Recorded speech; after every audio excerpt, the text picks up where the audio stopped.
பெண்களுக்கும் பெண்மை குறைவு, உடல் பலகீனம், மாதவிடாய் ஒழுங்காக வராது, சில நேரங்களில் நீர்க்கட்டி, கர்ப்பப்பை கட்டி, இந்த மாதிரி பாதிப்பும் வருது. நிறைய பெண்களுக்கு மாதவிடாய் ரெகுலராக வரல. யாரை கேட்டாலும் வாலிய பிள்ளைங்க, பள்ளி மாணவிகளுக்கு சரியாக மாதவிடாய் வரல. திருமணம் முடிந்த பிறகு குழந்தை உண்டாக முயற்சி பண்ணும்போது தேவையில்லாமல் நிறைய பணம் செலவழிக்கொண்டிருக்கும். கருக்குழாயில் அடைப்பு இருக்கா, கருமுட்டை வெடிக்குதா, ரத்தத்தில் ஹார்மோன் பாதிப்பு இருக்கா, எதுக்கு இந்த பிரச்சனை குழப்பம் சொல்லுங்கள்? ஆரம்பத்திலே பார்த்துட்டு தான் சரியாயிடும் இல்லையா? அதனால் ஆரம்பத்திலே பார்த்து சரி பண்ணி அதற்குள்ள தீர்வுகளை பார்க்கணும்.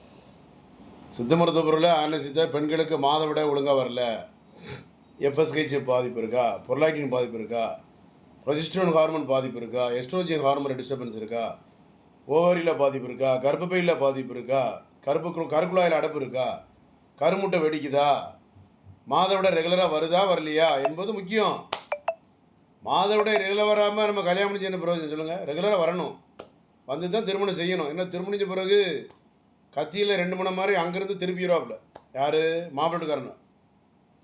என்ன பிள்ளைக்கு மாதவிடாய் மாதம் வரலையே, பார்க்க மாட்டீங்களா, கவனிக்க மாட்டீங்களா, செய்ய மாட்டீங்களா, என்னங்க எப்படி அப்படின்னு சொல்லிட்டு உங்கள் சைடு திருப்பிடுவாங்க. யார்? பெண்கள் பக்கம். பாவம், பெண்கள் பிறகு அவதிப்படுவாங்க, கவலைப்படுவாங்க.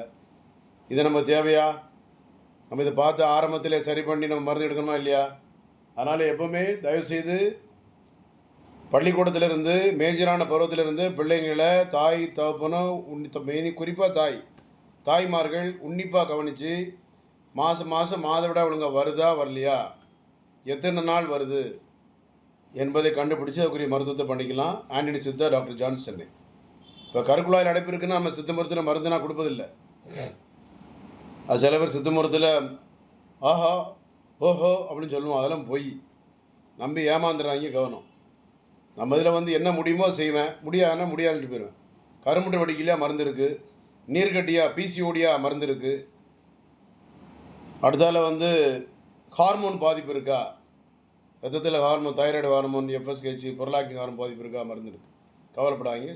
Antony Siddha, doctor Johnson Chennai, Kodambakkam. நன்றி.